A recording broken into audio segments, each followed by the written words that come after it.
Viewers, ಇವತ್ತಿನ recipe ಒಂದು ಅರ್ಧ ಕೆ ಜಿ ಚಿಕನ್ ಇದ್ದರೆ ಹೇಗೆ ರುಚಿಕರವಾದಂಥ ಗ್ರೇವಿ ಮಾಡ್ಕೊಳ್ಬೋದು ಅಂತ ತೋರಿಸ್ತಾ ಇದ್ದೀನಿ. ಅದಕ್ಕೋಸ್ಕರ ಒಂದು ಅರ್ಧ ಕೆ ಜಿಯಷ್ಟು ಚಿಕನ್ ತೊಗೊಂಡಿದ್ದೀನಿ. ಮೊದಲಿಗೆ ಒಂದು 2 ಸ್ಪೂನಷ್ಟು ಎಣ್ಣೆ, ಗರಂ ಮಸಾಲೆಗಳು ಹಾಕ್ಕೊಂಡು ಫ್ರೈ ಮಾಡ್ಕೊಳ್ತಾ ಇದ್ದೀನಿ. ಎಣ್ಣೆಲಿ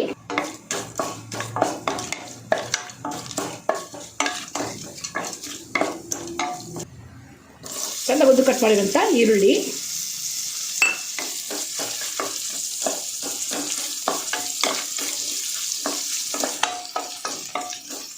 ಈರುಳ್ಳಿ ಚೆನ್ನಾಗಿ ಫ್ರೈ ಮಾಡ್ಕೊಳ್ಬೇಕು. ಎಣ್ಣೆಲಿ ಈರುಳ್ಳಿ ಚೆನ್ನಾಗಿ ಫ್ರೈ ಆಗಿದೆ. ಈಗ ಚಿಕನ್ ಹಾಕ್ತಾ ಇದ್ದೀನಿ.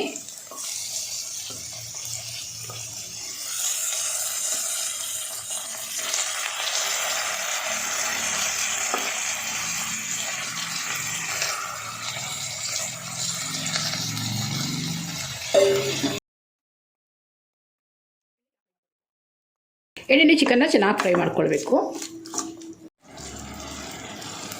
ರುಚಿಗೆ ತಕ್ಕಷ್ಟು ಉಪ್ಪು ಹಾಕ್ತಾಯಿದ್ದೀನಿ, ಸ್ವಲ್ಪ ಅರಿಶಿಣ,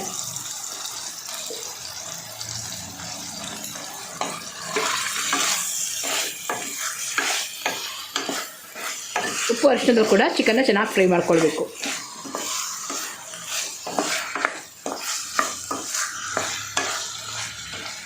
ಮಸಾಲೆ ರುಬ್ಬಕ್ಕೆ ಶುಂಠಿ, ಬೆಳ್ಳುಳ್ಳಿ, ಖಾರಕ್ಕೆ ತಕ್ಕಾಗೆ ಮೆಣಸಿನ್ಕಾಯಿ, ಸ್ವಲ್ಪ ಸಾಯಿ ಜೀರಿಗೆ, ಮೆಣಸು, ಚಕ್ಕೆ, ಲವಂಗ, 1-2 ಏಲಕ್ಕಿ ತೊಗೊಂಡಿದ್ದೀನಿ. ಟೊಮೊಟೊ ಮತ್ತು ಕೊತ್ತಂಬರಿ ಸೊಪ್ಪನ್ನ ಸಪ್ರೇಟಾಗಿ ರುಬ್ಕೊಳ್ತಾ ಇದ್ದೀನಿ. ಒಂದು ಮಿಕ್ಸರ್ ಜಾರ್ಗೆ ಶುಂಠಿ ಮತ್ತು ಬೆಳ್ಳುಳ್ಳಿ,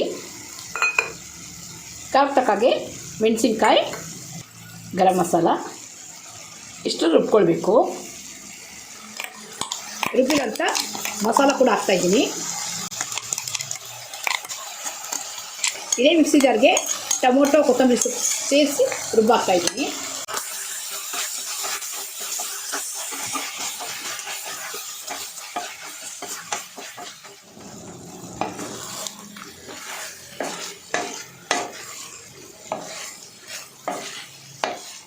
ಮಸಾಲೆ ಅಂತ ಹಸಿ ವಾಸನೆ ಎಲ್ಲ ಹೋದ್ಮೇಲೆ ರುಬ್ಬಿರೋಂಥ ಟೊಮೊಟೊ, ಕೊತ್ತಂಬರಿ ಸೊಪ್ಪು ಹಾಕ್ತಾಯಿದ್ದೀನಿ.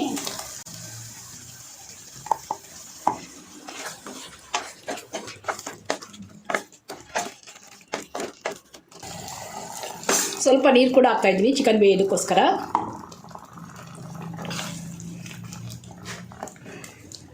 ನಾನು ಒಗ್ಗರಣೆಗೆ ರುಬ್ಬಕ್ಕೆಲ್ಲ ಗರಂ ಮಸಾಲ ಹಾಕಿರೋದ್ರಿಂದ ಅಚ್ಕಾರದ ಪುಡಿ, ಧನಿಯಾ ಪುಡಿ ಯಾವುದೂ ಹಾಕ್ತಾಯಿಲ್ಲ. ಈ ಮಸಾಲೆಯಲ್ಲೇ 5ರಿಂದ 6 ನಿಮಿಷದ ಕಾಲ ಮೀಡಿಯಮಲ್ಲಿ ಬೇಯಿಸ್ಕೊಳ್ಬೇಕು.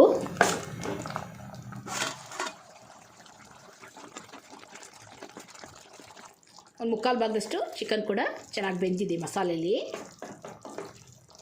2ರಿಂದ 3 ನಿಮಿಷದ ಕಾಲ ಲೋ ಫ್ಲೇಮಲ್ಲಿ ಬೇಯಿಸ್ಕೊಂಡ್ರೆ ಈ ಚಿಕನ್ ಗ್ರೇವಿ ರೆಡಿ ಆಗುತ್ತೆ. ಒಳ್ಳೆ ಘಮ ಕೂಡ ಇದೆ. ಗರಂ ಮಸಾಲೆ ಕೂಡ ನಾನು ಒಗ್ಗರಣೆಗೂ ಹಾಕಿದ್ದೀನಿ, ರುಬ್ಬಕ್ಕೂ ಹಾಕಿದ್ದೀನಿ.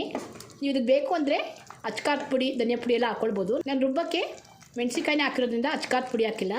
ಇನ್ನೊಂದು 2ರಿಂದ 3 ನಿಮಿಷದ ಕಾಲ ಬೇಯಿಸ್ಕೊಂಡ್ರೆ ರುಚಿಕರವಾದಂಥ ಚಿಕನ್ ಗ್ರೇವಿ ರೆಡಿ ಆಗುತ್ತೆ. ವಿಡಿಯೋ ಇಷ್ಟ ಆದರೆ ವಿಡಿಯೋ ಲೈಕ್ ಮಾಡಿ, ಶೇರ್ ಮಾಡಿ, ನಮ್ಮ ಚಾನಲ್ನ ಸಬ್ಸ್ಕ್ರೈಬ್ ಮಾಡಿ. Thanks for watching.